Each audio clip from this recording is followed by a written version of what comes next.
May gabi, May Brad. gabi, bro. Ano yung pangalan mo? Ako si Rene Losada Sr. Nag-edad og 57 anyos. Kano sa ka nagsugod sa Adorasyon Nocturna Pilipina? 18 years old ko nagsugod, 1985, matug sugod hantod karon. 39 years na ko sa adorasyon. Kinsa man nag-udyok sa imo o nag-imbita nimo sa Adorasyon Nocturna Pilipina? Mga senior sa adorasyon sa una si Nung Rodi Kagabkab o si Tatay Boy Tilio. Nag-imbita sa ko. Napansin na mo, Brad, na kay kabilinggan sa imong panglawas. Unsa may nahitabo sa imo? Ang natabo sa kuha 2009, nag-drive kog motor, nag-cross ko sa Iptoris diya sa Bada. Ang L300 nag-abot mi diya sa tunga kay paliko man siya sa diya sa Iptoris sa Agpadro sa Anghel. Nag-abot mi sa tunga, head-on collision mi. Nabuna kong ulo siyang windshield. Pero wala na, tulog na ko, naghagok na ko. Ang nagtabo, pag-abot sa 911, gidala ko sa PMC, gitabang ko, mao na to. 7 days ko kuma sa SPMC. Ikapito ka adlaw nung kuma.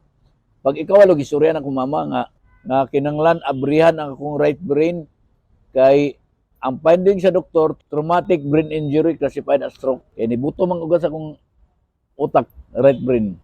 Ang natabo, pagpangutanas kong mama, pili may mga gastos do kung abrihan ang ulo. Sa initial, mag-andam mag 250,000. Tambal lang na, wala mo sa bayan sa doktor.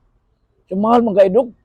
Naunta na yung remedy nga makabrato-brato ba sa anang doktor nga magresita ko karon kinanglan paliton yun ninyo karon dayon kinanglan dili pa magalasay sa gabi mahatag na siya ang tambal kay kung dili na mahatag siya ang tambal karong adlaw next 3 days patay na na matong kuan gi pangitag gi pagi pag gi kuan gi palit sa kumangon gisugod ako manghod pagbalik sa kumangon natingalang ako mama kay naghilak naman ako manghod ana ako manghod mamatay na gid si Manoy ma.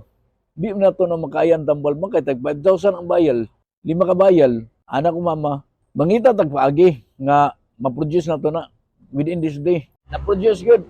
Niabot ang manghod gikan nagpalit og tambal mga alas 4 sa hapon. Mo to gibutang dayon ang tambal sa giapin mo sa dextrose.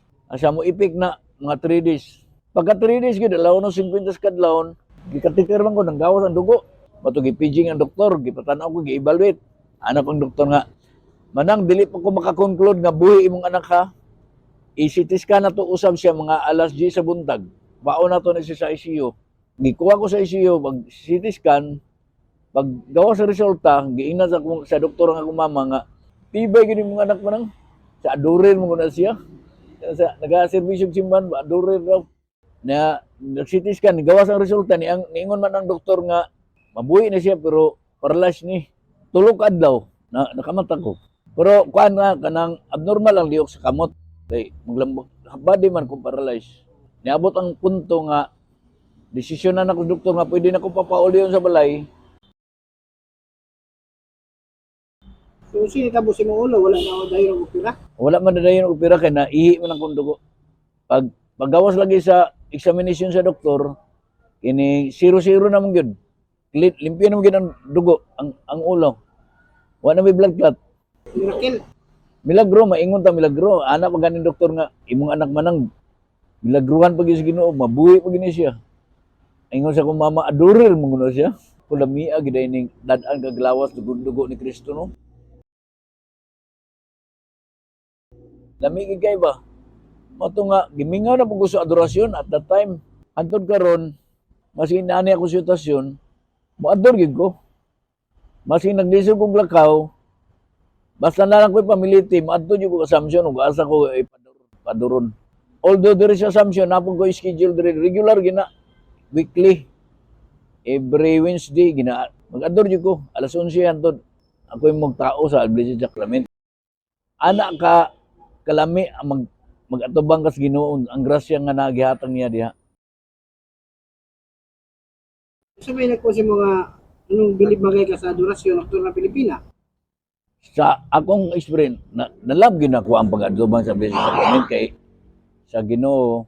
Katong one time nag-adore ko sa kining ENC. ENC nag-adore ko at that time ako ra isa nya ngit-ngit ba dagom. Pag atubang nako sa Blessed Sacrament, pagtuon ako nga kuan kini naihayag buslot ang likod nako. Kinlusot man ang hayag sa adlaw. Nilusot dito gini igo sa Blessed Sacrament sa monstrance ba. Dito gini siya naigo. Gitanaw na kung maayo ang hayag, naong man ni Jesus. Kaya na makita ni mong naong ni Jesus nga nasa Sacred Heart. Nag-ana siya. Mao na ako nakita dito sa Boulevard. Mao to hantod karon di gina na ko mabiyaan ang pagador. Maski na kay kabilinggan sa lawas, kung sa may nagpalig-on nimo sa pagpadayon sa adorasyon nocturna ng Pilipinas. Ang gugma gyud sa pagatubang sa Blessed Sacrament, mao gina nakapalig-on sa kuha. Salamat Brad. Daigon ang Ginoo. Antod sa kangturan.